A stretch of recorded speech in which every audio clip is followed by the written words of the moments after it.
They said he was too small, too quiet, too insignificant to matter. But history doesn't remember the loudest man in the room. It remembers the one who takes control of it. On a sunlit island called Corsica, a young boy stood staring at the horizon, dreaming of power far beyond what anyone could see. His name was Napoleon Bonaparte. He wasn't born into greatness. He built it. While others laughed, he studied. While others celebrated, he planned. And when chaos erupted across France during the Revolution, Napoleon saw something no one else did: opportunity. In the middle of unrest and fear, he rose.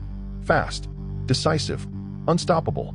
Armies began to follow him, not because they had to, but because they believed he could win. In Italy, under bright open skies, he led his troops against larger, stronger enemies.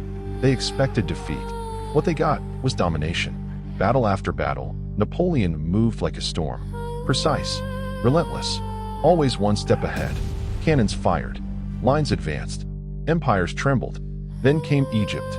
Under the burning desert sun, with the ancient pyramids watching, Napoleon faced warriors who had ruled those lands for centuries. But even there, he refused to fall. His legend only grew.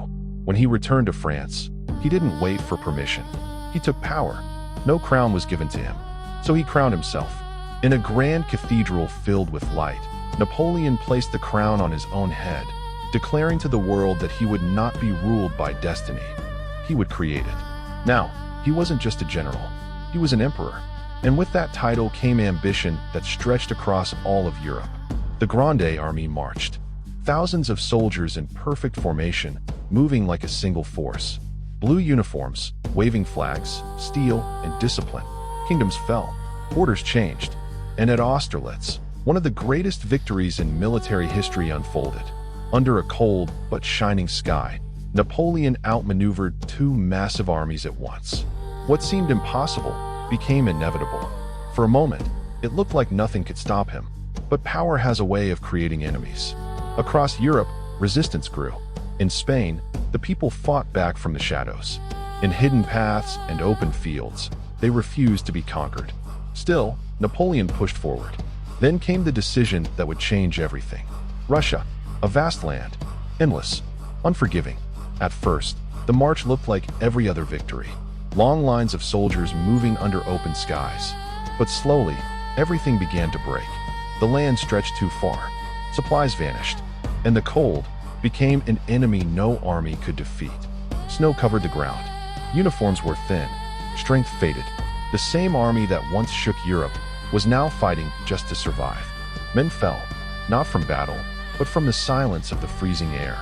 Napoleon pushed on. But this time, strategy wasn't enough. When he finally turned back, it was no longer a march of conquest. It was a retreat, and the world noticed. The emperor who once seemed invincible was now vulnerable. His enemies united. And at Waterloo, under a heavy sky, everything came to an end. The battlefield was fierce, relentless, decisive. French forces clashed with British and Prussian armies. This time, Napoleon couldn't outmaneuver fate. The tide turned. The line broke. And just like that, the empire began to fall.